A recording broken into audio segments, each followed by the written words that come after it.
அனைவருக்கும் இந்த தமிழ் தூதிகையின் வணக்கங்கள்.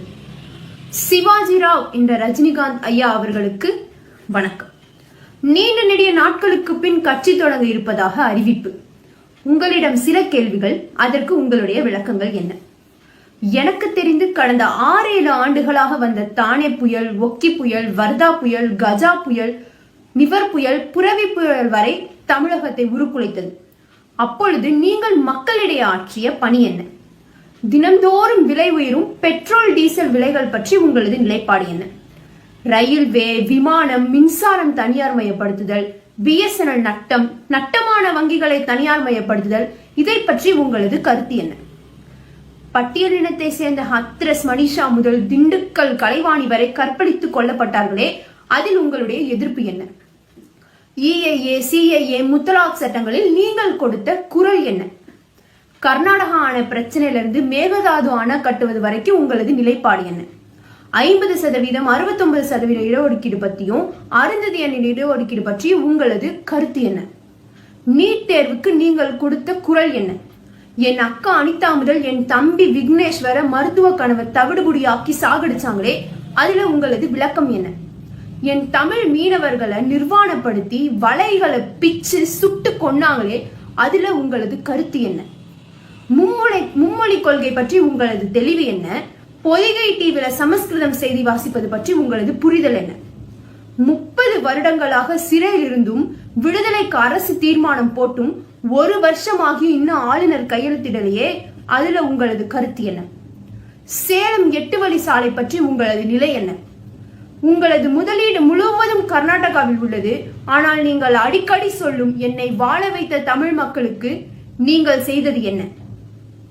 கடைசியாக விவசாய போராட்டத்துக்கு நீங்க வாயவே திறக்கலையே.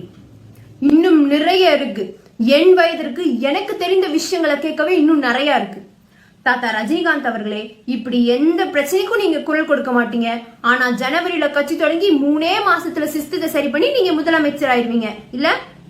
என் வயது 19, என் அப்பாவிற்கு வயது 48, என் தாத்தாவிற்கு வயது 69. எங்க தமிழ் சமூகத்துல ஒரு முறை உண்டு.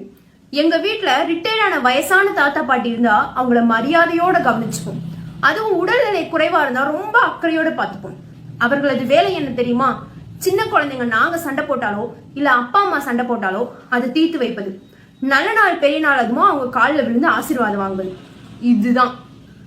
நீங்களும் எங்களுக்கு ஒரு தாத்தா மாதிரி தான், அதுவும் உடல்நிலை குறைவான தாத்தா. அப்ப நீங்க என்ன பண்ணணும்? சரி, அதை விடுங்க.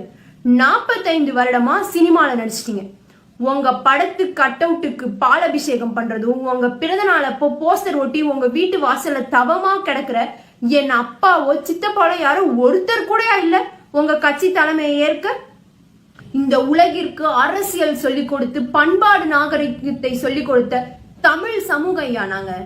யார் யாரோ வந்து எங்களை அடிமைப்படுத்துறதுக்கு எங்க அப்பா மாதிரியோ தாத்தா மாதிரியோ நாங்க ஒன்னும் பைத்தியங்க இல்ல. நீங்க சொல்வது போல பெரியார் மண், திராவிட மண், இப்போ இல்லைன்னா எப்பயும் இல்ல, சிஸ்டம் சரியில்லை, போர் வரட்டும், ஆன்மீக அரசியல், இது போன்ற பிதற்றல்களை எல்லாம் மகாராஷ்டிராவிலும் கர்நாடகாவிலும் போய் சொல்லுங்க. இது எங்கள் வீரம் செறிந்த தமிழ் மண். செல்லுல பப்ஜி விளையாடுற கூட்டம் நினைக்காதீங்க.